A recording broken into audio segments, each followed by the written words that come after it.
के अंदर जो सियासी भूचाल देखने को मिल रहा है, उस बीच बड़ी खबर परमवीर सिंह की याचिका पर सुप्रीम कोर्ट में सुनवाई होनी है। आज बड़ी जानकारी इस वक्त की अनिल देशमुख के खिलाफ सीबीआई जांच की मांग की जा रही है। ये मांग पूर्व मुख्यमंत्री देवेंद्र फडणवीस की तरफ से की गई है। तो बिल्कुल ही आपको जानकारी दे देते हैं, क्योंकि महाराष्ट्र में एक बड़ा भूचाल लगातार काफी दिनों से आप देख रहे हैं। क्योंकि आपको बता देते हैं, परमवीर सिंह की याचिका पर आज सुप्रीम कोर्ट सुनवाई करने वाली है। क्या कुछ फैसला आएगा उस पर नजर बनी रहेगी, क्योंकि अनिल देशमुख के खिलाफ सीबीआई की जांच की मांग की जा रही है। यानी गृह मंत्री के खिलाफ ये जांच की मांग की जा रही है। भारतीय जनता पार्टी लगातार मांग कर रही है। और अब आपको ये भी बता देते हैं, क्योंकि लगातार ये कयास लगाए जा रहे हैं, कई आरोप लगाए जा रहे हैं अनिल देशमुख पर। 100 करोड़ की उगवाई, बहुत बड़ा आंकड़ा है, वो किस लिए किया जा रहा था, इसका जवाब कहीं ना कहीं देना होगा महाराष्ट्र की सरकार को। अब सीबीआई जांच करेगी। संजय किशन कौल और आर सुभाष रेड्डी की बेंच इसकी सुनवाई करेगी। ये भी हम आपको बता देते हैं। पूर्व कमिश्नर परमवीर सिंह ने अनिल देशमुख पर कई बड़े आरोप लगाए हैं कि उन्होंने कहा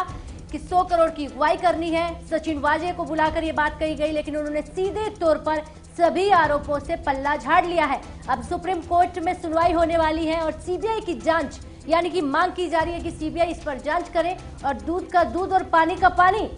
क्योंकि लगातार महाराष्ट्र में ये खबर सुर्खियों में है। परमवीर सिंह की याचिका पर सुप्रीम कोर्ट आज सुनवाई करने वाली है। उसको लेकर भी तमाम चीजें सामने आ रही हैं, लेकिन देखने वाली ये बात होगी। आपको बता देते हैं, ग्राफिक्स के जरिए सुप्रीम कोर्ट में परमवीर सिंह की याचिका, देशमुख पर मेरे आरोपों की सीबीआई जांच हो, तो ये बात कही गई है, जो मैं लगातार हम आपको ग्राफिक्स के जरिए बता रहे हैं। दरअसल परमवीर ने याचिका दायर की गई थी और याचिका में क्या कुछ था वो हम आपको बता रहे हैं। देशमुख के घर के सीसीटीवी फुटेज जब्त हो, ये कहा गया परमवीर की तरफ से कि जो देशमुख है गृह मंत्री, महाराष्ट्र के सीसीटीवी फुटेज की उनकी जांच की जाए, जिससे सारा सच सामने आ जाएगा। ये याचिका में दरअसल सुप्रीम कोर्ट में कहा गया और इसी याचिका पर आज सुनवाई। और साथ में ये भी कहा गया, मेरा तबादला जो है आदेश अवैध और मनमाना तरीके से था। ये बात भी कही गई, याचिका में कही है। और इस बात को लेकर भी अब इस पर गौर फरमाया जाएगा, क्योंकि मेरे तबादले का आदेश रद्द किया जाए, ये भी बात आपको बता देते हैं। क्योंकि ग्राफिक्स के जरिए समझिएगा, महाराष्ट्र में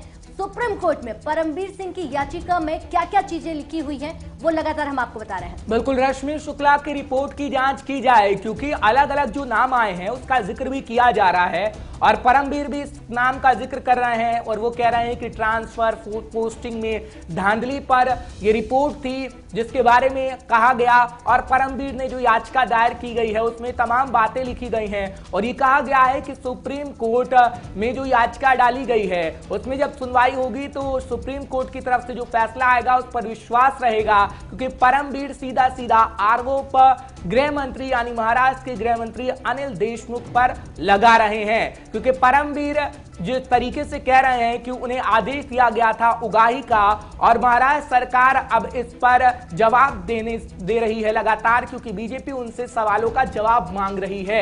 और तमाम अगर बैठकों का जिक्र करें तो कल भी बैठक हुई है महाराष्ट्र के अंदर। फिलहाल आपको देवेंद्र फडणवीस के आरोप क्या है वो बता देते हैं, क्योंकि शरद पवार के दावे झूठे हैं, ऐसा बीजेपी कह रही है। आपको याद होगा, इससे पहले पवार ने प्रेस कॉन्फ्रेंस की थी और पवार को गलत जानकारी पहुंचाई गई, ये देवेंद्र फडणवीस का आरोप है। इसलिए पवार ने प्रेस कॉन्फ्रेंस करके ये तमाम बातें कही। देवेंद्र फडणवीस ने क्या कुछ कहा वो हम आपको बता देते हैं, क्योंकि शरद पवार के मुंह से बातें निकलवाई गई हैं। तो वो बातें हम आपको बता रहे हैं कि शरद पवार के मुंह से बहुत सारी ऐसी बातें जो निकाली गई हैं। एनसीपी में शरद पवार को सही जानकारी नहीं देगी। 15 से 27 फरवरी तक आइसोलेट नहीं थे देशमुख। अब ये भी एक बहाना बनाया जा रहा है, लगातार ये कहा जा रहा है कि कोरोना का एक बहाना जिससे बचाव होता जा रहा है। 15 फरवरी को प्लेन से मुंबई आए थे देशमुख। दरअसल शरद पवार ने हवाला दिया था कि आइसोलेट थे, लेकिन अब फडणवीस कह रहे हैं कि वो प्लेन के माध्यम से आए और सीएम उद्धव ठाकरे को ट्रांसफर रैकेट की जानकारी दी। यानी शरद पवार शिवसेना जो कह रही है। खबरों से अपडेट रहने के लिए JQ24/7 न्यूज के YouTube चैनल को आज ही सब्सक्राइब करें और हमारे Facebook पेज को भी अभी फॉलो करें।